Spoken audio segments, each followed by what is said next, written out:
put that coffee down.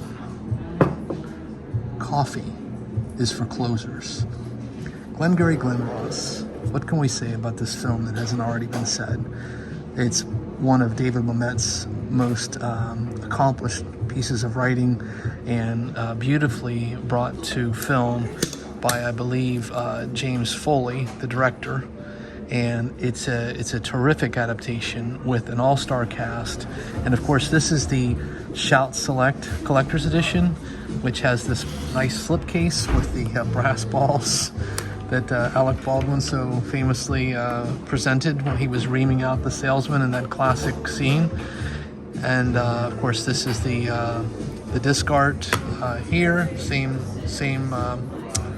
look. And then here, of course, is Mr. Alec Baldwin saying that the second place finish will get a set of new steak knives. First place, I think, is a new Cadillac Eldorado. But of course, this movie came out in, I believe, the fall of '92, and it's got a cast that is just absolutely stellar. I don't think there's been a better cast assembled for a movie such as this. I think the standouts obviously include Al Pacino and Ed Harris. I think those two really they're so good. Jack Lemmon was terrific as well, and Alec Baldwin as well.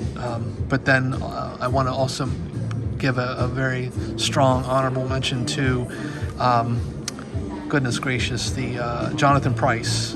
There's a scene in this film between Jonathan Pryce and Al Pacino that is just terrific. It's some of Al's best work, and when you're acting opposite Al, I could see how you might be intimidated and feel like, you know, you're basically being overshadowed. But instead of trying to compete, Jonathan Pryce just, I mean, and I think the character is written this way, but he's so understated and so unbelievably sympathetic in the role. It's just a fantastic interaction of acting, and again, the writing is top shelf. You know, David Mamet has a very unique style of writing that isn't for everyone, and it's very stagey, very play-oriented. But I think this film is a fantastic adaptation of that source material. I can't recommend it enough. And of course, you know, it's much more than that coffee is for closers scene. I mean, that's the scene that everyone talks about. But as I sat and rewatched it last night, I was struck by just how good everyone is in the film. And of course, I shouldn't exclude Kevin Spacey. I mean, obviously he's got quite a bit of baggage these days, but I think as far as acting goes, Kevin Spacey was another standout in the film. And it's just sad because I do think he is a terrific actor, but he's obviously made some terrible choices in his life, and I'm sorry that that's happened, because I think as a cinephile, there's no denying the guy has talent. It's just, wow, not exactly you know, the best situation. I'll just leave it at that. But so again, I would just you know, encourage any who have not seen Glengarry Glen Ross to please do so. And I think that it just goes without saying, it's just a masterclass in acting. I shouldn't also forget Alan Arkin, rather. He's in the cast as well.